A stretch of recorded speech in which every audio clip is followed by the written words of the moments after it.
सेजल पुरवार या बुलेटिनमध्ये तुम्हा सर्वांचं स्वागत आणि बुलेटिनच्या सुरुवातीला बातमी महत्त्वाची आहे कारण दिल्ली दौऱ्यामध्ये आदित्य ठाकरे शरद पवार यांची भेट घेणार ही माहिती सूत्रांनी दिलेली आहे। शिंदे सेनेच्या ऑपरेशन टायगरच्या पार्श्वभूमीवरती ही भेट अतिशय महत्त्वाची आहे आणि दिल्ली दौऱ्यावरती आहे। उपमुख्यमंत्री एकनाथ शिंदेंचा सत्कार शरद पवार यांनी केला, त्यानंतर उद्धव ठाकरे हे नाराज होते। राऊतांच्या टीकेनंतर शरद पवार गटाकडूनही जोरदार प्रत्युत्तर देण्यात आलं। या पार्श्वभूमीवर आदित्य ठाकरे शरद पवार यांची भेट घेणार का याकडे सर्वांचं लक्ष आहे। तर दिल्ली दौऱ्यात आदित्य ठाकरे राहुल गांधी अरविंद केजरीवाल यांची देखील भेट घेणार आहे। त्यासोबत ठाकरे गटाच्या खासदारांशी देखील ते संवाद साधणार असल्याचं आपल्याला बघायला मिळत आहे। या संदर्भात अधिकची अपडेट घेऊयात आमचे प्रतिनिधी प्रमोद जगताप यांच्याकडून। प्रमोद, आपण पाहतोय काल वाद जो आहे तो अतिशय मोठ्या प्रमाणात वाढलेला होता, तो म्हणजे शरद पवार यांची राष्ट्रवादी आणि ठाकरेंच्या शिवसेनेमध्ये। मात्र त्या पार्श्वभूमीवरती ही भेट होतीये का, या संदर्भात काय माहिती? आदित्य ठाकरे आज दिल्लीमध्ये आहेत आणि ते दिल्लीमध्ये विविध नेत्यांच्या भेटीगाठी घेणार आहेत। त्यांच्या भेटीचा दौरा जो आलेला आहे अधिकृत पद्धतीने, त्यानुसार ते अरविंद केजरीवाल यांची भेट घेणार आहेत आणि राहुल गांधी यांची भेट घेणार असल्याची माहिती आहे। काल ज्या पद्धतीने संजय राऊत यांनी विधान केलेलं होतं किंवा नाराजी व्यक्त केलेली होती, शरद पवार यांनी एकनाथ शिंदे यांचा सत्कार केल्यानंतर ठाकरे गटाकडनं एक प्रकारे नाराजी व्यक्त केली गेली होती आणि त्यानंतर दोन्ही पक्षांमध्ये एक प्रकारची टीका टिप्पणी आपल्याला बघायला मिळाली होती। त्यानंतर आदित्य ठाकरे यांचा दिल्ली दौरा होत आहे। अर्थसंकल्पीय अधिवेशन संसदेचं सुरू आहे ना, त्याचा शेवटचा दिवस आहे। शरद पवार खासदार असल्यानं ते देखील दिल्लीमध्ये आहेत। त्यामुळे आदित्य ठाकरे इंडिया आघाडीतील या दोन महत्त्वाच्या नेत्यांच्या भेटी घेणार असताना शरद पवार हे दिल्लीत आहेत, त्यांची भेट घेतात का हे पाहणं महत्त्वाचं असणार आहे। दोन नेत्यांची ही जर भेट झाली तर ज्या पद्धतीनं काल दोन पक्षांमध्ये टीका टिप्पणी झाली होती त्यावरती या दोन प्रमुख नेत्यांची काही चर्चा होईल का हे देखील बघणं महत्त्वाचं असणार आहे। पण सगळ्यात महत्त्वाची गोष्ट, या दोन प्रमुख नेत्यांची भेट होते का याची उत्सुकता महाराष्ट्राला लागलेली आहे। निश्चितच धन्यवाद प्रमोद दिलेल्या सर्व सविस्तर अपडेटसाठी। एकंदरीत ही भेट जी आहे, या ज्या घडामोडी घडतायत त्या अतिशय महत्त्वाच्या म्हणाव्या लागणार आहे, कारण या भेटीगाठींमध्येच नेमकं काय घडतं आणि त्यावरूनच राज्याचं आगामी राजकारण जे आहे ते आपल्याला बघायला मिळणार आहे। एकंदरीत ऑपरेशन टायगरच्या पार्श्वभूमीवरती ही भेट महत्त्वाची आहे। यासोबतच राज्याच्या राजकारणासोबतच संपूर्ण राज्यभरात देखील आणखी काही मोठ्या आणि महत्त्वाच्या घडामोडी घडत असल्याचं आपण पाहतो। या सर्व घडामोडींचा आढावा 36 जिल्हे 36 रिपोर्टर्सच्या माध्यमातून। दुचाकीवरून आलेल्या तरुणानं पेट्रोल पंप कर्मचाऱ्याला मारहाण केली असल्याचं बघायला मिळालेलं आहे। कोल्हापूरच्या सांगली फाटा या ठिकाणी कोरेगावकर पेट्रोल पंपावरती ही संपूर्ण घटना घडली असल्याचं आपल्याला बघायला मिळत आहे। तर कर्मचाऱ्याला चाकूचा देखील धाक दाखवण्यात आलेला आहे। पेट्रोल पंपावरील कर्मचाऱ्याचा मोबाईल सुद्धा फोडण्यात आला आहे।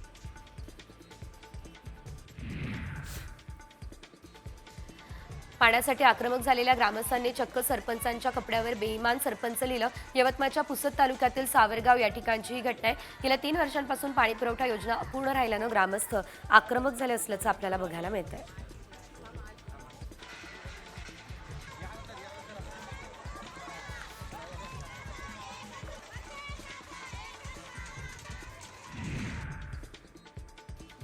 अमरावती जिल्ह्यात यंदा सुद्धा पाणी टंचाई तीव्र होत असल्याचं बघायला मिळत आहे। यंदा जवळपास 700 गावं पाणी टंचाईच्या छायेत आहे। संपूर्ण तालुक्यांमधून टंचाई निर्मूलनाच्या उपाययोजना सुचवण्यात आल्यात। अनेक गावांना टँकरची गरज पडणार असल्यानं 30 गावांमध्ये टँकर देखील प्रस्तावित करण्यात आले असल्याचं बघायला मिळत आहे।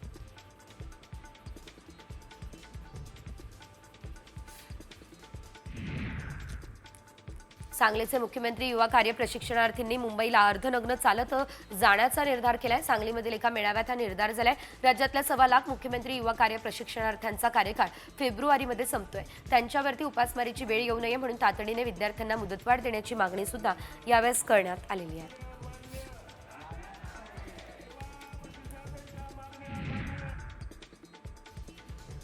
जुन्नरच्या आळेफाटा परिसरात उभ्या असलेल्या ट्रकमधून डिझेल चोरी केल्याचा प्रकार समोर आला। डिझेल चोरणाऱ्या परराज्यातील 5 आरोपींना आळेफाटा पोलिसांनी अटक केली। त्यांच्याकडून 200 लिटर डिझेलचा साठा आणि एका गाडीसह 15 लाखांचा मुद्देमाल जप्त करण्यात आलेला आहे।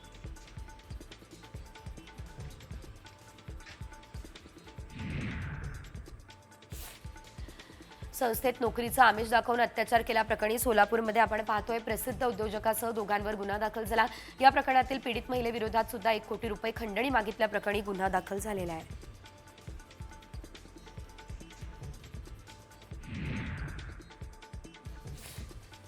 शिक्षकी पेशाला काळीमा फासणारी संतापजनक घटना नांदेड जिल्ह्यामध्ये घडलेली आहे। हदगाव तालुक्यातील तामसा या ठिकाणी घडलेली आहे। अल्पवयीन विद्यार्थिनीला गुंगीचं औषध देऊन अत्याचार करण्यात आला। या प्रकरणी शिक्षकावर गुन्हा सुद्धा दाखल करण्यात आला असल्याचं बघायला मिळत आहे। या घटनेच्या निषेधार्थ तामसा शहर बंद ठेवण्यात आलेलं आहे।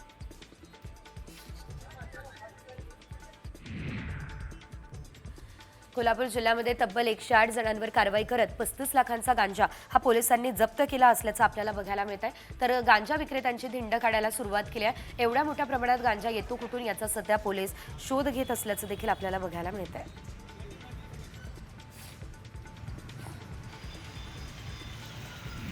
तिकडे अकोल्यात मनसेच्या कार्यकर्त्यांनी एसटी बसची तोडफोड केली आहे। मनसेचं बॅनर अज्ञातानं फाडल्याच्या निषेधार्थ आंदोलन करण्यात आलंय।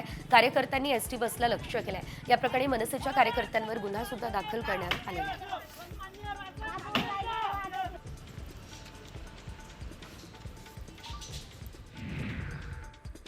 वर्ध्याच्या आर्वी या ठिकाणी सार्वजनिक बांधकाम विभागाच्या कार्यालयात सुशिक्षित बेरोजगार अभियंत्यांनी धडक दिली आहे। यावेळेस ई निविदेत पात्र असलेल्या कंत्राटदारांना अपात्र ठरवून मनमर्जीमधील कंत्राटदारांना कामं मॅनेज करून देत असल्याचा आरोप करण्यात आला। कार्यकारी अभियंत्यांची चौकशी करून कारवाईची मागणी देखील यावेळेस करण्यात आली।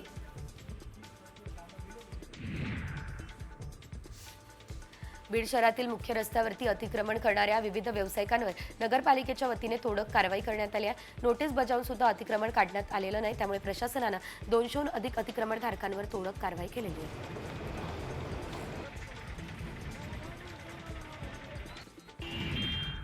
सीसीआयच्या सॉफ्टवेअरचा घोळ यवतमाळमध्ये सलग तिसऱ्या दिवशी कायम होता आणि त्यामुळे कापूस खरेदी बंद करण्यात आली। आता यवतमाळमध्ये केंद्रावरती आलेला कापूस ऑफ रेकॉर्डवरती खरेदी करण्यात आला आणि यासोबत शेतकऱ्यांकडून या कापसाचं स्वयं घोषणापत्र लिहून घेण्यात आले। कापूस खरेदीच्या पावत्या मात्र थांबवण्यात आलेल्या आहेत।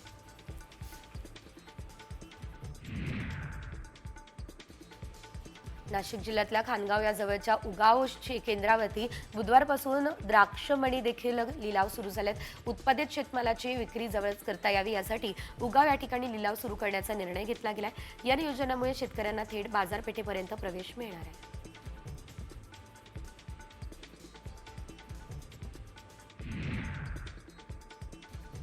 अमरावती कृषी उत्पन्न बाजार समितीमध्ये भाजीपाल्याचे दर घसरले असल्याचं बघायला मिळत आहे। सोयाबीन, तूर आणि कापूस या पाठोपाठ शेतकऱ्यांना भाजीपाला मातीमूल भावात मिळतोय। 25 किलो टोमॅटो कॅरेट फक्त 100 रुपयाला मिळते, तर गाजर, कोबी आणि वाटाणा 15 ते 16 रुपये किलोवर घसरले। पालकाची जोडी देखील आता 6 रुपयाला मिळते। वाशिमच्या कृषी उत्पन्न बाजार समितीमध्ये चिया पिकाची खरेदी सुरू झाली आहे। खरेदीच्या शुभमुहूर्तावर चिया पिकाला आता साधारणतः 23,000 रुपयांचा विक्रमी भाव मिळाला, त्यामुळे चिया उत्पादक शेतकऱ्यांनी समाधान सुद्धा व्यक्त केलं।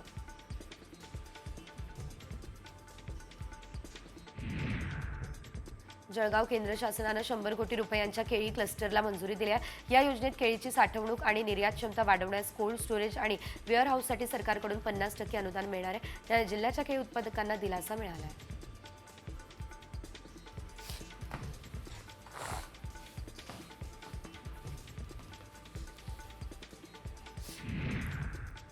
आणि यानंतरची बातमी राजकीय विश्वातून आहे, कारण छगन भुजबळ यांच्या भाजप प्रवेशाची चर्चा सुरू आहे। असं असताना आता खुद्द मुख्यमंत्री देवेंद्र फडणवीस यांनी सकाळ सन्मान सोहळ्यामध्ये भुजबळांच्या भाजप प्रवेशाबाबत एक सूचक वक्तव्य केलं। हातात बालभारतीचं पुस्तक घेत छगन भुजबळ हे कमळ बघ असं म्हणत फडणवीसांनी भुजबळांच्या पक्षप्रवेशाचे संकेत दिले। अजित पवारांनी मंत्रिपद न दिल्यानं भुजबळ नाराज होते आणि त्यांनी फडणवीसांची भेटही घेतली होती। त्यानंतर आता फडणवीसांनी हे वक्तव्य केलेलं आहे, त्यामुळे खरंच आता छगन भुजबळ भाजपच्या वाटेवर आहेत का हा सवाल उपस्थित झालेला आहे। मला हे पुस्तक हातामध्ये घेऊन खूप चांगलं वाटलं आणि पहिलीचं पुस्तक आहे, त्यामुळे पाहून घेतो काय होतं, पहिलीच शिकलो होतो आपण तेच होतं का, म्हणजे कमळ छगन कमळ बघ वगैरे आहे का बघून घेतो।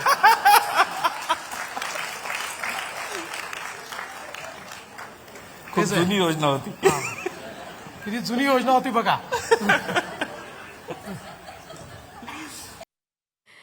तर थेट छगन कमळ बघ असं फडणवीस म्हणाले, त्यामुळे कुठेतरी ज्या चर्चा सुरू होत्या त्या चर्चांना पूर्णविराम देण्याचा प्रयत्न हा यावेळेस फडणवीसांचा होता का हा सवाल आहे। यासोबत आणखी काही मोठ्या आणि महत्त्वाच्या घडामोडी वेगवान स्वरूपात। निवडणुकीच्या तोंडावर फुकट वस्तूंची आश्वासनं देऊन आपण परजीवी तयार करतोय का हा सवाल सर्वोच्च न्यायालयानं केलाय। ही टिप्पणी करताना न्यायमूर्ती भूषण गवई यांनी थेट महाराष्ट्रातील लाडकी बहीण योजनेचं उदाहरण दिलंय। एका याचिकेवर सुनावणी दरम्यान मोफतच्या आश्वासनांवर न्यायालयानं बोटही ठेवलंय। नोटिशीला आपण पाहतोय प्रतिसाद न देणाऱ्या 128 थकबाकीदारांवर नवी मुंबई महापालिकेकडून मालमत्ता जप्तीची कारवाई करण्यात आलेली आहे आणि यावेळेस यातील 30 थकबाकीदारांनी नोटीस मिळाल्यानंतर आपली थकबाकी आणि मालमत्ता कर जमा केलाय. पालिकेच्या तिजोरीमध्ये तब्बल 7 कोटींची भर पडलेली आहे. स्वच्छ मुंबईसाठी 100 दिवसांचा कृती आराखडा अंतर्गत संपूर्ण मुंबई महानगरपालिका क्षेत्रात शून्य कचरा मोहीम राबवण्यात येते. कचरा मुक्तीसाठी महापालिकेने विविध उपाययोजना सुरू केलेल्या आहेत. स्वच्छ मुंबईसाठी प्रयत्न सुरू केलेला आहे. या अंतर्गत आता कचरामुक्त तास मोहीम ही राबवली जाते.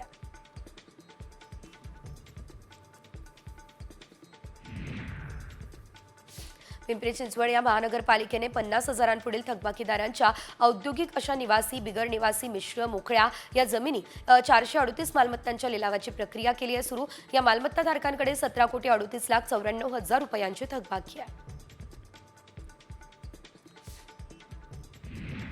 केंद्र सरकार व्हिसा, पासपोर्ट शिवाय भारतात प्रवेश करण्याबाबत कडक कायदा आणणार आहे. जर एखादा परदेशी नागरिक वैध पासपोर्ट किंवा व्हिसाशिवाय भारतात प्रवेश करत असेल तर त्याला 5 वर्षांपर्यंत तुरुंगवास आणि 5 लाख रुपयांपर्यंत दंड सुद्धा होऊ शकतो.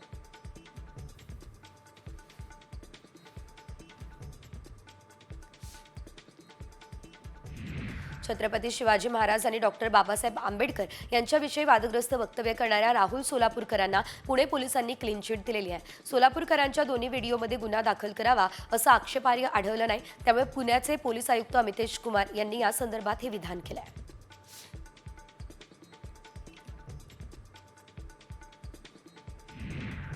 यूट्यूबर रणवीर अलाहाबाद याच्या वादग्रस्त विधानानंतर आता इंडियाज गॉट टॅलेंट शो पोलिसांच्या रडारवर आहे. पहिल्या एपिसोडपासून ते 6व्या एपिसोडपर्यंतचे सर्व एपिसोड सायबर सेलच्या रडारवर आहे.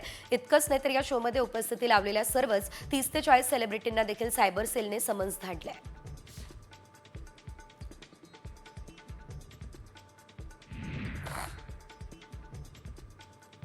पुण्यात आता जीबीएसचा प्रकोप सुरू आहे. गेल्या 24 तासात 6 नवीन रुग्ण आढळले.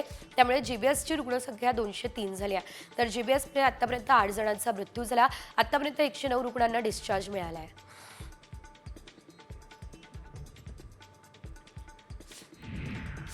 कुलाबा वांद्रे सिव्स भुयारी मेट्रो 3 मार्गिकेवरील बीकेसी कुलाबा टप्पा या मार्गिकेचं 93% काम पूर्ण झालं. या टप्प्यातील बीकेसी आचार्य अत्रे चौक वरळी टप्पा 2A मार्च अखेरपर्यंत सेवेत दाखल करण्याचे मुंबई मेट्रो रेल कॉर्पोरेशनचं नियोजन आहे. टप्पा 2A च्या कामाला वेग देण्यात आलेला आहे.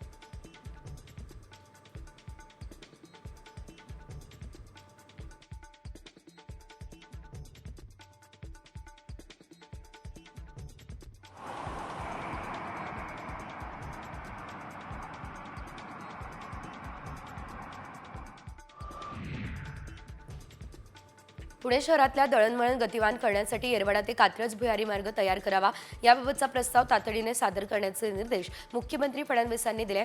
पुणे महानगर प्रदेश विकास प्राधिकरणाच्या सह्याद्री अतिथीगृहात आयोजित बैठकीत याबाबतचे निर्देश देण्यात आले.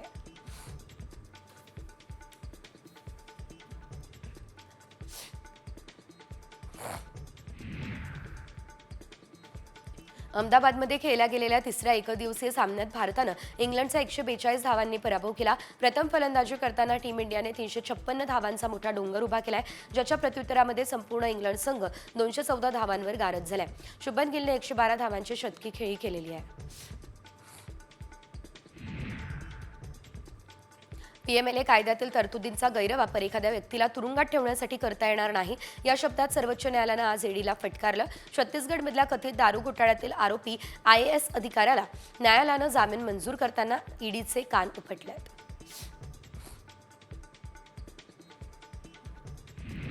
राज्यातल्या तापमानामध्ये पुन्हा बदल झालाय. पहाटे प्रचंड गारठा जाणवतोय तर दुपारी उकाड्याचा अनुभव येतोय. एकीकडे राज्यातलं कमाल तापमान 35 पारवर गेलेलं आहे तर दुसरीकडे उत्तर महाराष्ट्रामध्ये पारा 10 अंशांखाली गेलेला आहे. अकोल्यात सर्वात जास्त 36.8 अंश तापमानाची नोंद झाली तर निफाडमध्ये सर्वात कमी म्हणजे 8 अंश सेल्सिअस इतकं तापमान होतं.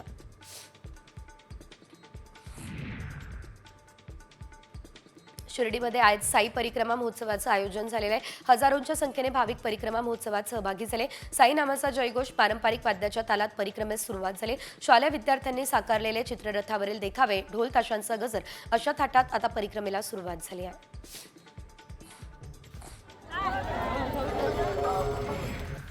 विरार पूर्वच्या साईनाथ नगरमध्ये भटक्या कुत्र्यांनी 4 शाळकरी मुलांच्या अंगाचे लचके तोडले. सध्या या चिमुकल्यांची प्रकृती स्थिर असल्याची माहिती आहे. परिसरात भीतीचं वातावरण आहे. विरार महापालिकेने या भटक्या कुत्र्यांचा बंदोबस्त करावा अशी मागणी नागरिकांनी केलेली आहे.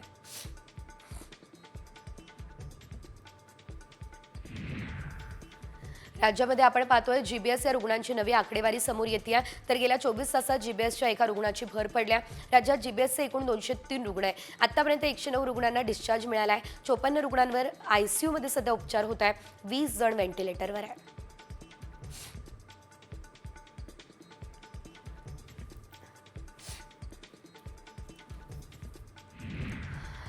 आणि आता मोठी बातमी, कारण भुजबळ आणि वसंत मोरेंनी तानाजी सावंतांना टोला लगावलाय. आमदारांची मुलं कुठे जातील याचा पत्ता नाही आहे. माझा मुलगा कुठे गेला यासाठी मी मोहळांना फोन लावणार होतो असा टोला मोरेंनी यावेळेस लगावलाय. गेल्या गेल्या पोटात गोळा येतो पोरग घरी नसलं की, म्हणून मी काल म्हणलो रात्री 12 वाजता अण्णांना फोन लावणार होतो की अण्णा माझं बी पोरग नाही आहे, काय करता येईल का बघा म्हणून कुठं. पण म्हटलं आपली काय एवढी ऐपत नाही, 78 लाखाची पोरग आपलं 2 व्हीलरवरतीच गेलेलं होतं जेवायला. ते आलं 12 वाजता आलं ते. त्यामुळं मला वाटतं की हे चुकीचं आहे. असा जर पायंडा पडत गेला तर मला वाटतं की प्रत्येक राजकीय नेता हा अशाच प्रकारे तानाजी सावंतांचं श्रेय घेऊन आपल्या मुलांसाठी किंवा इतर घरातल्या कुठल्या माणसांना शोधण्यासाठी संपूर्ण यंत्रणा मार्गी लावा. पंकज भुजबळ आमदार, आम्ही काल वाट बघतो त्याची, एवढ्याला कुठे गेले पत्ताच नाही. अरे कुठेतरी कुठे गेले सांगा तर खरं. आजकाल आमदारांच्या मुलांना कोण कुठे जाईल कोण कुठे जाईल काही पत्ता लागत नाही.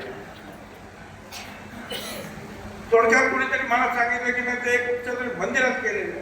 मग म्हटलं काय नाही, बाकी पंकज भुजबळ कुठे नाही सापडले, कुठल्या तरी मंदिरामध्ये नक्की सापडणार तुम्हाला.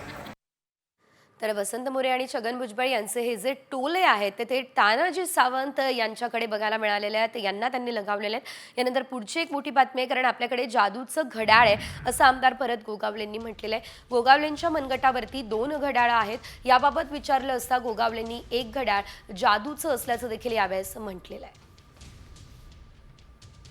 हातामध्ये यावेळेस 2 घड्याळ पाहायला मिळत आहेत. काय यामागचं रहस्य? एक जादूचं आहे आणि एक ओरिजिनल आहे. हे बघ, ह्याच्यात जादूचं घड्याळ घातलंय ते तुला काढून दाखवतो मी थोड्या वेळाने. थांब 1 मिनिट. काय आहे ते हे बघ, कसं आहे ते बघ. त्यामध्ये आपल्या संपूर्ण प्रकृतीचं ह्याच्यामध्ये दिलंच गेलंय की शुगर किती आहे, बीपी किती आहे, पाणी किती प्यायले, कोलेस्ट्रॉल किती आहे, अशा अनेक गोष्टी, हार्ट रेट सगळं. त्यामुळे एका मित्राने आमच्या ते दिलंय, ते आजच घातलं आणि पहिलाच तो आता विचारतोय चांगली बाबा.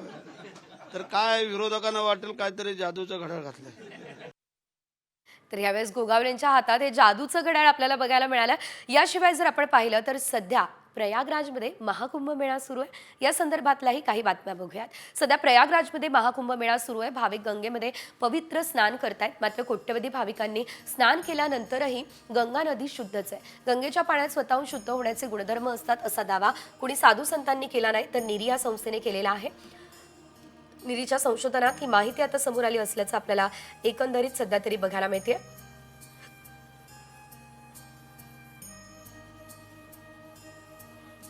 महाकुंभ मेळ्यामध्ये आता माघ पौर्णिमेच्या निमित्तानं त्रिवेणी संगमावर हजारो भाविकांनी पवित्र स्नान केलं असल्याचं आपल्याला पाहायला मिळालेलं आहे. एकंदरीत या प्रसंगी साधू संत आणि भाविकांवर हेलिकॉप्टरद्वारे फुलांचा वर्षाव सुद्धा करण्यात आलेला आहे.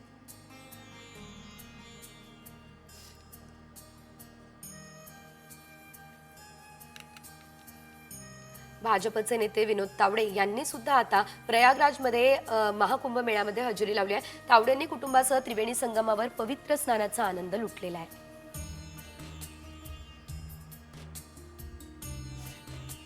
कुंभमेळ्यात व्हायरल झालेली मोनालिसा चक्क आता लखपती झाली असल्याचं आपल्याला पाहायला मिळतंय. एकंदरीत मोनालिसाला एका ज्वेलरी ब्रँडच्या दागिन्यांचं प्रमोशन ती करणार आहे आणि त्यासाठी तिला तब्बल 15 लाख रुपये मिळणार असल्याची देखील माहिती सध्या तरी मिळते. महाकुंभ मेळ्यामध्ये माळा विकणारी ही जी मोनालिसा आहे तिच्या सुंदर डोळ्यांमुळे खरं तर ती खूप चर्चेत आली होती आणि तिचे फोटो व्हायरल झालेले आहेत.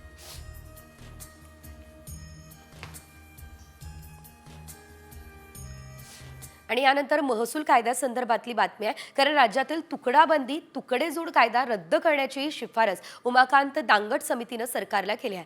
नकाशा आणि रेकॉर्डवरील जमिनीचं क्षेत्र जुळत नाही आणि त्यामुळे जमिनीची पुनर्मोजणी करणं गरजेचं आहे असं या समितीचं म्हणणं आहे. महसूल कायद्यांमध्ये वेळेनुसार बदल करण्यासाठी माजी सनदी अधिकारी उमाकांत दांगट यांच्या अध्यक्षतेखाली राज्य सरकारने एक समिती नेमली असल्याचं देखील आपल्याला बघायला मिळतं. एकंदरीत तुकडाबंदी आणि तुकडेजोड कायदा रद्द होणार का हा प्रश्न आता या निमित्तानं उपस्थित झालेला आहे. तर बॉम्बे लँड ॲक्टमध्ये दर 30 वर्षांनी जमिनींची पुनर्मोजणीची गरज आहे, पण 1910 नंतर जमिनींची मोजणी झालेली नाही आहे. राज्यात जमिनींचे तुकडे पाडून अथवा कुटुंबात जमिनींचं वाटप होतं. सध्याची परिस्थिती राज्यातली पाहतोय, सातबारा उतारावरती खातेदारांप्रमाणे जमिनींचे तुकडेही पडलेले नाही आहेत. गाव नकाशे आणि रेकॉर्डवरील क्षेत्र यामध्ये मात्र मोठी तफावत आपल्याला बघायला मिळते.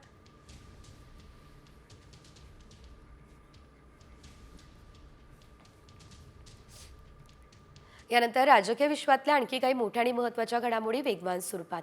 पालघर जिल्ह्यात वसई विरारजवळ लोकसंख्या झपाट्यानं वाढते आहे, म्हणूनच या भागात तिसरं विमानतळ सुरू करण्याची देखील परवानगी मोदींनी दिली असं फडणवीस सकाळ सन्मान सोहळ्यामध्ये म्हणालेलं आहे. त्यामुळे लवकरच आता नवीन विमानतळ पुन्हा एकदा सेवेत उतरणार आहे.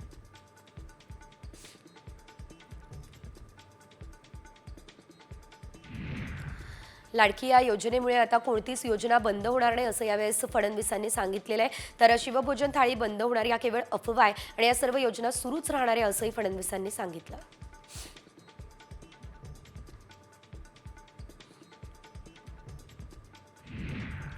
राजन साळवे आज ठाण्यामध्ये एकनाथ शिंदेंच्या उपस्थितीमध्ये शिवसेनेमध्ये पक्षप्रवेश करतील. आज होणाऱ्या पक्षप्रवेशासाठी राजन साळवे यांचे शेकडो कार्यकर्ते कोकणातून मुंबईकडे रवाना झाले. त्यांनी आता राजन साळवे यांच्या नावाचा जयघोष केलाय. हे सर्व कार्यकर्ते साळवेंच्या पक्षप्रवेशावेळी हजेरी लावणार आहेत.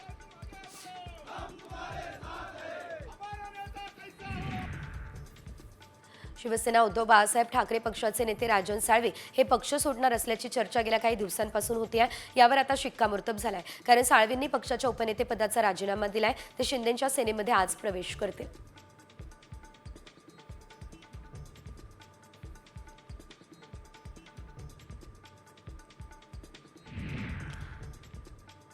शिवसेनेमध्ये जे येतील त्यांचं आम्ही स्वागत करू अशी प्रतिक्रिया एकनाथ शिंदे यांनी राजन साळवेंच्या पक्षप्रवेशावर दिली. आमचं सरकार काम करणार आहे असं म्हणत शिंदेंनी ठाकरेंना टोलाही लगावला.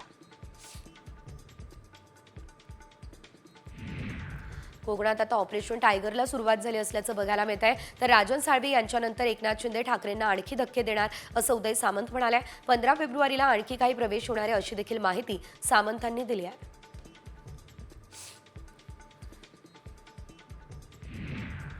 ठाकरेंना जय महाराष्ट्र करणाऱ्या राजन साळवेंवर माजी खासदार विनायक राऊतांनी हल्लाबोल केला. भाजपमध्ये जाऊ म्हणणारे शिंदे सेनेमध्ये जाणाऱ्या साळवेंची कीव करावी वाटते अशी टीका राऊतांनी केली आहे.